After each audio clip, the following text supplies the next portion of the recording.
Anytime you take a photograph with a digital or a film camera, the possibility exists that it might be out of focus.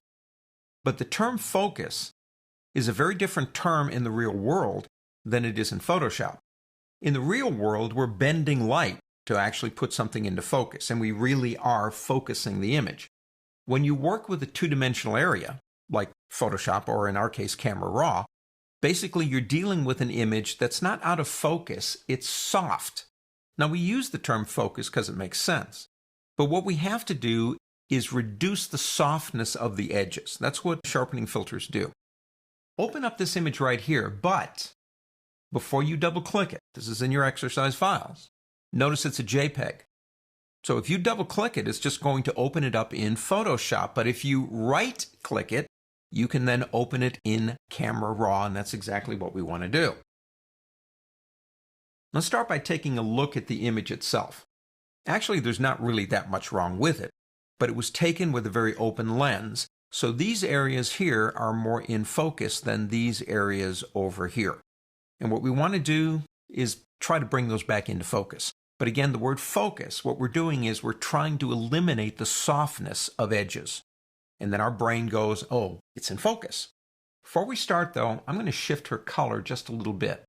Problem is, we don't have nice little buttons up here because this is a JPEG. So we have to do it more or less manually. I'm going to come over here and grab this button, and I'm going to change that temperature just a little bit. Bring some of that color back in like that. I'm going to stop there. That's all we need to do. We go to this tab right here to get to sharpening. And there you go. Sharpening. Amount, radius, detail, and masking. Amount is kind of like a volume control. Sharpen, if you will, more and more and more. And let me go ahead and take that all the way to the right, and you watch the image itself. Well, in a sense, I am successfully getting these areas to look like they are sharper, but I am over-sharpening other areas. So I'm going to take that back down. You don't usually go to 150 anyway. I'm going to take that to about 75 or so. Somewhere about there. Next step is radius. Now think of it this way.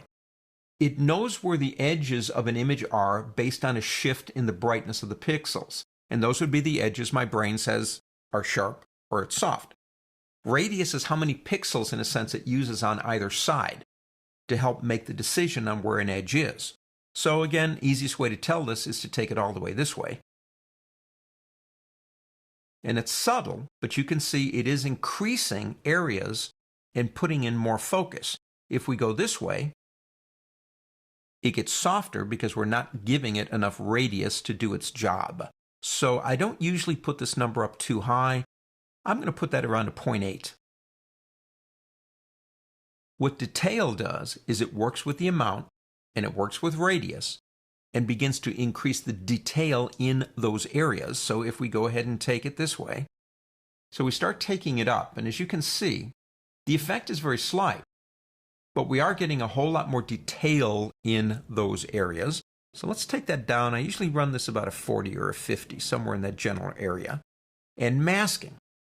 What masking does is it looks at areas that are really large and it masks them out from the effect. So it's only going to try to mask and work in areas that it sees the edges, and the mask will try to eliminate the other areas so it's not overly sharpened. So again, easiest way to tell this is let's go ahead and take it all the way this way. And as you can see what it's doing, and let me go back down this way, some of the areas, especially on her cheeks, begin looking better. Mainly because they are large areas. So what it's trying to do is concentrate on edges and at the same time take these other larger areas and eliminate them. When I'm working on faces, I use a lot of masking to help the larger areas not receive a lot of the sharpening effect.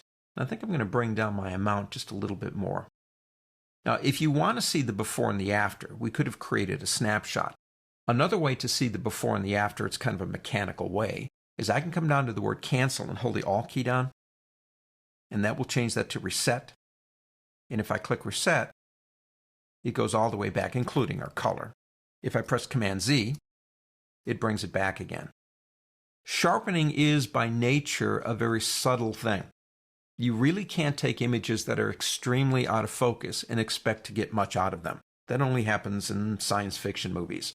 But if you have an image that's slightly out of focus, you might use these steps to help bring it back in.